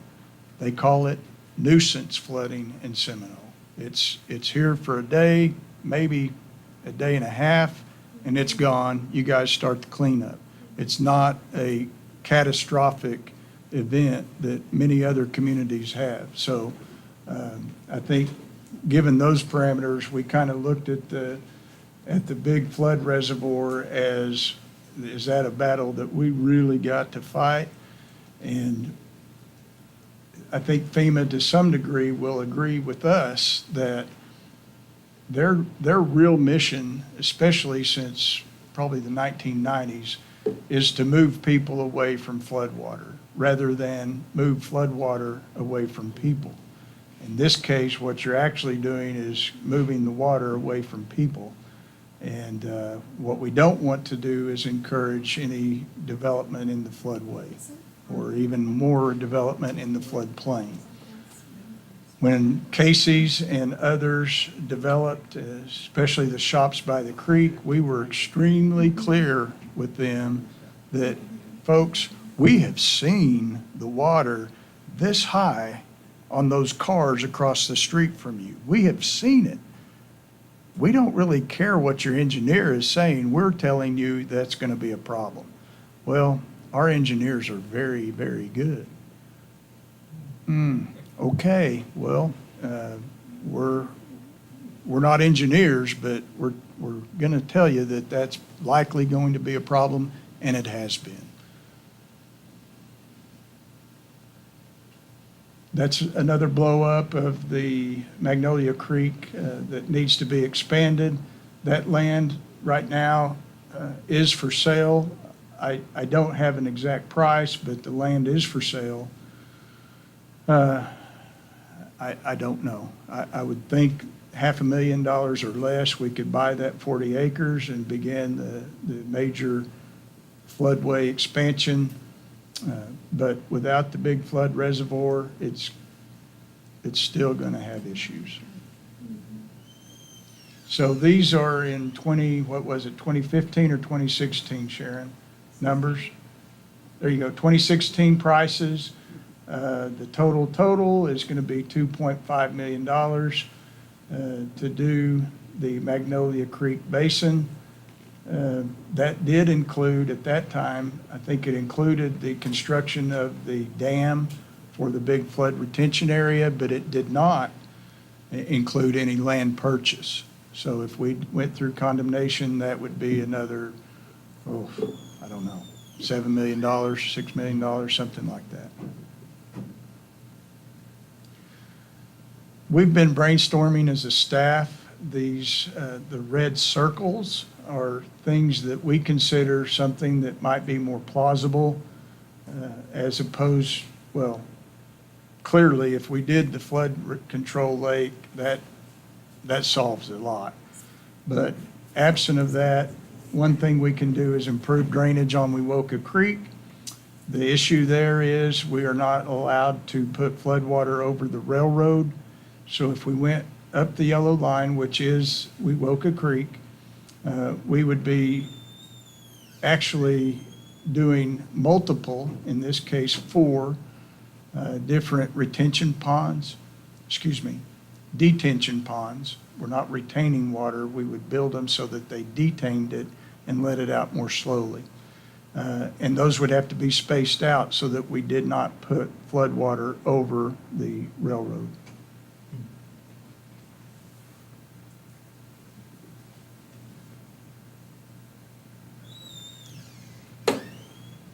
Now you're experts in floodwater, you know what's happening and why.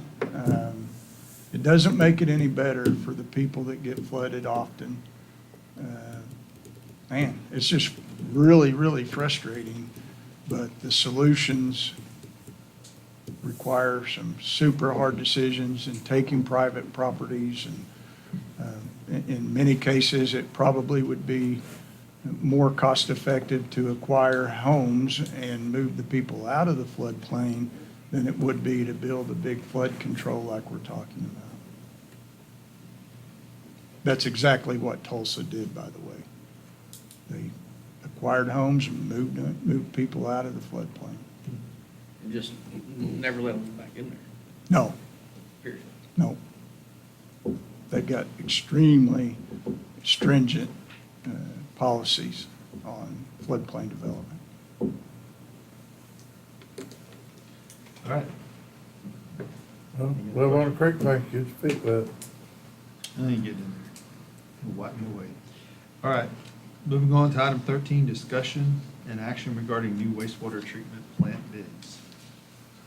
So I talked to our engineer, and again, everybody, including USDA and the engineer and the contractor, are pushing for us to sign up, sign it today. We're not ready. And so I'm going to recommend that we take this up in a special city council meeting after we've had some work sessions and be able to kind of talk through what is our plan. Jay and I have been trying to work through some plausible scenarios. You guys will have much better ideas than us. But I don't think we're quite ready to go and sign the contracts yet. So if you don't mind, let's just delay, take no action on this item or table it. And we'll take it up under a new council meeting after we've developed some solutions. Motion that we table. Second. We need a roll call for that, Jake? Okay. Any opposed? All right. That's it, isn't it?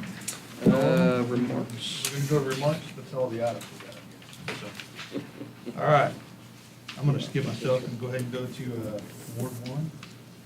Larry? Again, y'all are just a great group to work with. I appreciate you very much, and I'm glad that we've got another budget behind us.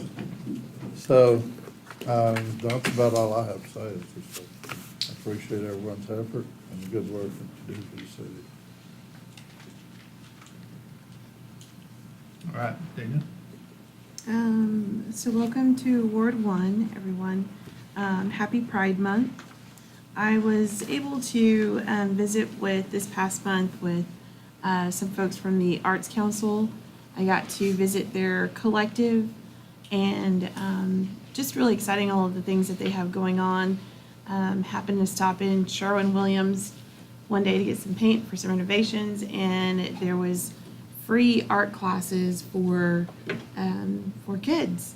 and it was full, and it was great to see all those little kids and their families going in and out. But that was something that was, from what I understand, is a partnership between the store and the Arts Council to provide that. So just great to see some activity there going on in Ward 1. And then also the citywide yard sale and lemonade stand event happened this weekend. And so I just wanted to thank the city staff who went around and recognized those kiddos who had the lemonade stands. And I think it's one of those events where it brings the community together and provides some cohesiveness for the community. So I really appreciated that. That's all I have. Thank you. So did you pick a favorite lemonade? My niece had a lemonade stand, yeah. My sister drew a lemon on the sign which looked like a potato, so we had to tell everybody it wasn't potato aid, it was lemonade. I can't believe this fat kid missed lemonade. All right, Ward 2, John Kramer. Yeah, I'd like to thank Bryant Baker and his crew. I guess it was a week ago tonight. You couldn't even get in the softball fields through the gate. And appreciate what they've done. And the girls were playing tonight. Got dirt put on. And Mike Griffin and his people, and Jennifer, it took them 3 days to get the Blake Oldfields going. But just like you said, I was out of town and I got in Saturday about 2 o'clock and I got choked up. I was coming in by the tennis courts. And in 25 years, that was probably the most enjoyable tournament that we had. Brought back memories. Yeah. That's it. Eddie Foreman. Well, I appreciate everything we covered tonight. I wasn't able to ask Park Board member because she sat down so early. I'm curious, how many times have they asked for a report? None? I'm not aware. That's, it's hard to say if you've never asked for a report that you're gonna get up and say something about not having one. I do question that. I don't question their belief in Seminole and what they want to do, but you shouldn't get up and say we've never got a report when they've never asked for one. Do appreciate the proposal. I wish if we were going to do that, we would have time for everybody that wanted to submit a proposal to do that. It seems a little pre-selective to only get one. That's not in the way. I have a little bit of knowledge. I come from a place that, and was chairman of the board of a group that ran the largest baseball program in the state, and by far method. So there is some issue when you go out with this about changing or not changing. There's always somebody. So, but that's all I have to say. All right, Ward 4, Chris. Just appreciate all the public coming out tonight, and appreciate those who stayed for the long, boring part of the meeting. And, Wait, which part was that? the part where he talked. Burn.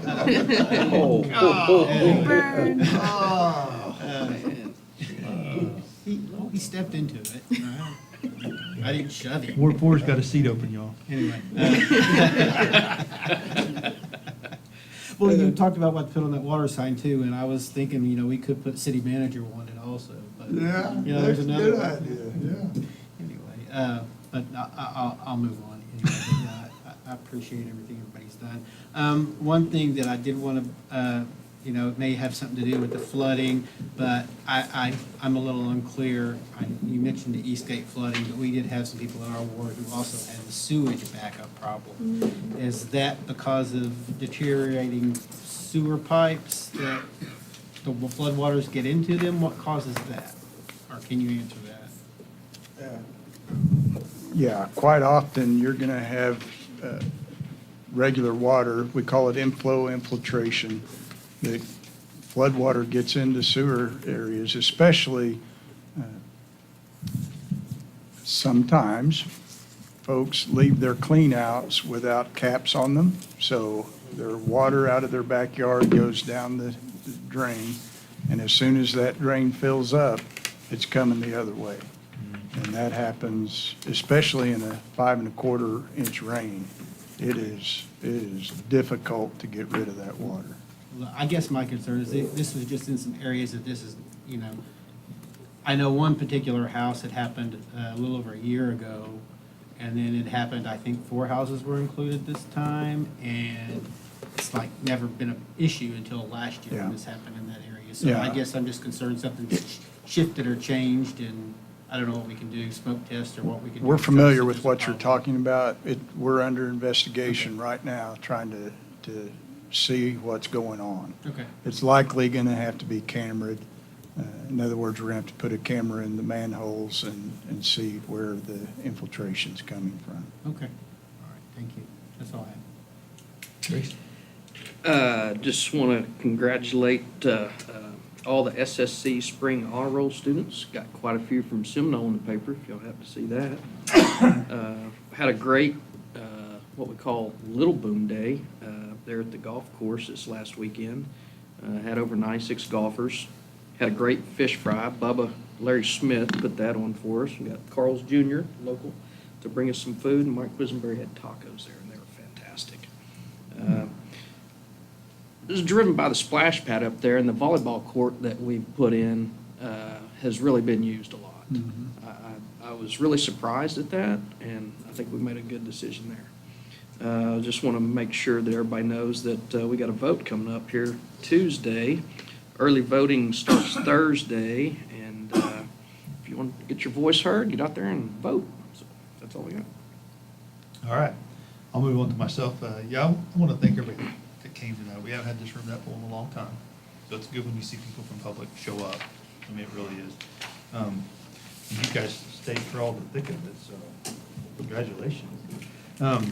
But the staff does do a great job with budget. Appreciate that again. I'll say it over and over. You can criticize city staff all you want, but when it comes to budget, they know what's in it, what needs to be done.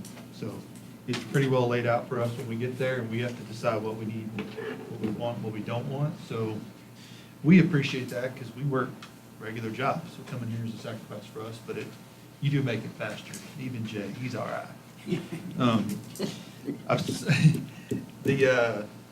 The baseball fields, thank you guys for coming. And I think that we'll see some other people probably come up with proposals and stuff that'll give us a good thing to judge by. So that's all good. And then I had to miss last meeting because of my daughter's graduation, so thank you for filling in for me. I forgot them, so about 2 days before that, I thought, oh no, I won't be there Tuesday, but I appreciate it. And then the volleyball, you said something about the volleyball, I was gonna say something about that too, but I didn't know volleyball was such a popular sport now. I mean, it's everywhere. I remember telling you when my daughter was going to play for a league, and I'm like, I've never heard of this. I didn't know there was a league for volleyball, but it's there. And so it's a pretty good sport, and I enjoyed watching it quite a bit. So, but we'll move on to you, Mr. Steve. Yeah, so Dana, please convey to Jagger that I also had my nose broken down at those baseball fields. It was Jake, my oldest. Jake, Yeah. tell Jake I had, but that umpire was terrible. Yeah. He had, I mean. You saying the umpire hit you? That's all I'm gonna say, right? He had good All right. reason. Yeah, on the budget, man, Jay Cox, he is the John Deere tractor. He just plows and plows until he gets it right, and he's the superstar behind it all. The department heads, of course, are fantastic. That's how we get there. But behind it all is the passion of this community, and I think you saw tonight that there are passionate people out there that want to see good things happen, and that's to be applauded. I'll tell you just from experience that sometimes work tempers passion. And I recall specifically, I won't name the name, but the person that it was in control of the softball league walked in my office, threw the keys on my desk, and said, "I'm done." And this was about 4 weeks, had 4 weeks left in the season. And I remember going down there talking to coaches as they were coming off the field, would you be interested in running this league? No way. That ain't happening. I am not interested. And that's when I called Jennifer Kramer, and I said, Jennifer, you got to bail me here. I really need you to help me out.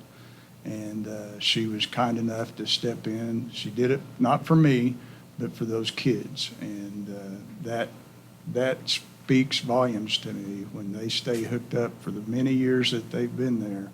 It's not easy. It is grunt work, and it is not, it's a thankless job. Yeah, so that's all I'm going to say on that. Again, I'm going to be calling you for some work sessions. We got some work left to do. I know you got real jobs, so we'll try to be as respectful as we can with your time. And then we're going to need another city council meeting, a special city council meeting shortly thereafter to get approvals on several things. You'll recall that the district attorney wants to make an appearance before you and make a request. You know what? That's enough for one night. We don't have. I have a question for Steve. Steve, any updates on the playground equipment being installed at Chase? I'm sorry, the what? The playground equipment being installed at Chase, any updates on that? It's been ordered. Mm-hmm. It's on the line, so it may be 6 to 8 weeks before we get it. It's probably gonna be towards the end of the summertime before it actually gets installed. Okay. Just because of the time frame. All right, thank you. Thank you. I think tomorrow at 10:30, is that right? Tomorrow at 10:30, there'll be a check presentation at the Boomtown Playground for anybody that wants to come and get their picture taken with the giant check. The Vitas Foundation played a significant part in funding what we see at the Boomtown Playground, so encourage anybody that wants to be there. All right, so we have more work to do, but we're going to let you guys go home because it's all in executive session, but I need a motion to enter into executive session. So moved. Second. All in favor? Aye. Okay.